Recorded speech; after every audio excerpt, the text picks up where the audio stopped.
একঘেয়েমি ঠিক ভালো লাগছিল না বাড়িতে। তারপর ভাবলাম কাছাকাছি কোথাও একটা ঘুরে আসলে ভালো হয়। তো তারপর ঠিক হলো তাজপুরে যাওয়া যাক। তো রাত 2:50 ট্রেন ধরে আমরা এগোতে থাকি শিয়ালদার দিকে।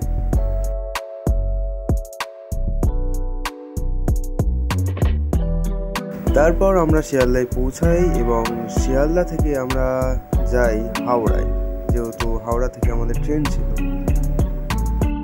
কিন্তু গিয়ে দেখি ট্রেন গন্ডগোলের জন্য সব ট্রেন পরপর বাতিল হচ্ছিল বা লেট হচ্ছিল, তাই বাসে যাওয়া ছাড়া আমাদের কাছে কোনো উপায় ছিল না। বাসটা মোটামুটি ঠিকঠাকই ছিল, আর আমাদের এক একজনের 350 টাকা করে লাগে বাসে। কলকাতা থেকে মাত্র 4 ঘন্টা দূরত্বে অবশেষে আমরা পৌঁছে যাই তাজপুরে।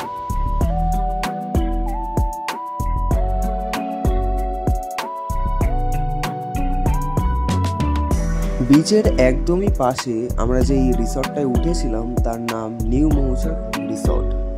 রিসর্টটা পার্সোনালি আমার বেশ লেগেছে এবং এখানকার সুইমিং পুলটাও আমার খুব ভালো লেগেছে, যেহেতু সুইমিং পুলের জলটা একদম কাচের মতন ছিল। আশেপাশে প্রচুর রিসর্ট থাকলেও সব ঘোরার পর আমাদের এটাই পছন্দ হয়।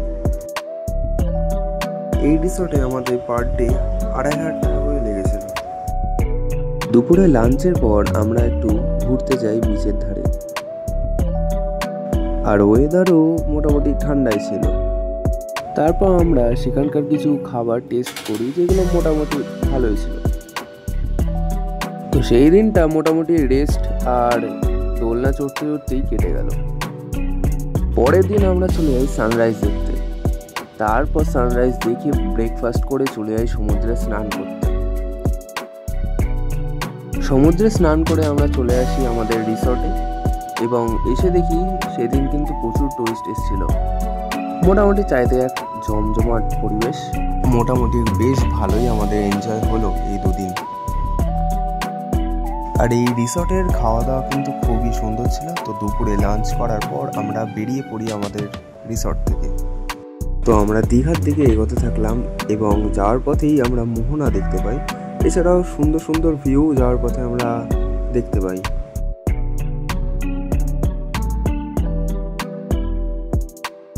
তারপর আমরা দর্শন করি দীঘার জগন্নাথ মন্দির, যেটা খুবই সুন্দর লাগছিল দেখতে।